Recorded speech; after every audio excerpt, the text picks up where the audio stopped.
Sarah, thank you for joining us. We have seen so much money pour into the real estate private equity space, Blackstone raising record funds. We've seen Brookfield put a lot of money into London. Nowadays, how do you differentiate yourself as a real estate private equity player when so many people are doing this right now?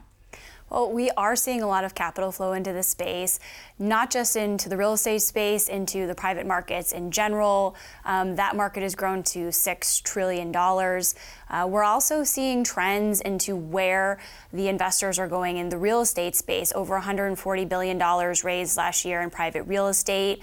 And what we're seeing is that investors are choosing to invest with the mega funds, seen as a safe pair of hands, but also looking to these lower risk strategies like debt funds, core and core plus strategies. Is that a sign of where we are in the cycle right now? Are investors getting a little more finicky given that there are some recessionary pressures that we're seeing in the market? I mean, certainly we are later in the cycle, and we are seeing capital flow into the space. Valuations are high. If you were to compare cap rates today on average versus the 06-07 time period, they are higher. That said, we are in a very low interest rate environment, and we don't see that irrational exuberance that could have been said to characterize that 2006-2007 time period. So given that we are late in the cycle, are there common pitfalls that investors have to avoid?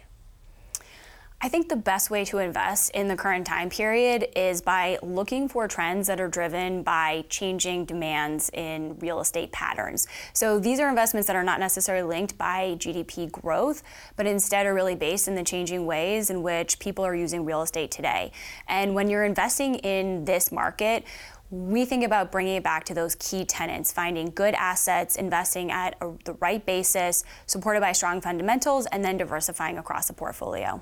So Sarah, real estate secondaries, right? So the secondary market is where limited partners sell their stakes in certain funds. Can you tell us a little bit about what's driving that activity? What would cause an investor to sell their existing stake right now?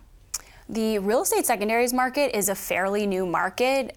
It really started in 2008. It would have been about $1 billion at that time and has grown to be $5 to $6 billion. And it fills a very natural role in the private real estate market. It is an illiquid market. An average 10 life would be 10 years long. An average fund life would be 10 years long, and it's natural during that time period that an investor may want to make changes in a portfolio. Perhaps it's a shift in strategy, it's a rebalancing exercise, it may be driven by a change in leadership. So the secondary buyer is playing an important role by providing liquidity to those investors. And so that's an interesting thing because people think of private markets as so illiquid. So is what you're saying that there's providing a greater level of liquidity right now to make more people comfortable with the market? That's exactly right. And what we saw in the global financial crisis is that the sellers were really driven by distress. And I would contrast that with today, where the main motivations are more portfolio management. So it doesn't have to do with the financial security of the seller. It has more to do with a high-level change in strategy on behalf of that investor. Well, part of your job then is to speak to investors and see where they're investing and what their biggest concerns are. And I'm wondering right now, when you look at the market, what are investors saying their biggest concerns are about the market as we know it right now? Oh, I am a multi-manager, so I am the GP to my LPs and the LP to my GPs. I talk to investors all around the globe, and a couple of themes that I'm hearing consistently. One is around fees, how to continue to invest and invest well, but reduce that fee drag. And the second is governance, how to be closer to the assets, how to have more of a say in what's going on in the portfolios. And out of those two trends, we're seeing investors starting to be interested in separately managed accounts and also in co-investment. And through both of those alternative structures, investors have the chance to invest more efficiently from a fee perspective and also have a little more control over their portfolio.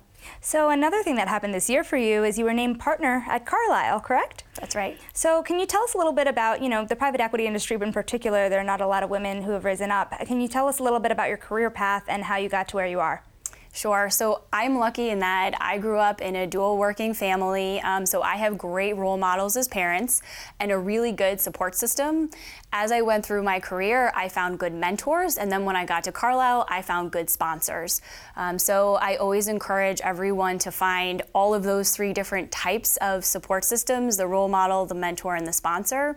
And the other thing that has really characterized my career is just saying yes. Say yes no matter what, even if you're scared. If you say yes, you will move your career forward. Do you have any advice for women who are rising in the industry right now? I would say, as much as you can, take advantage of every opportunity that you have. And I would also challenge anyone who says you can't do anything.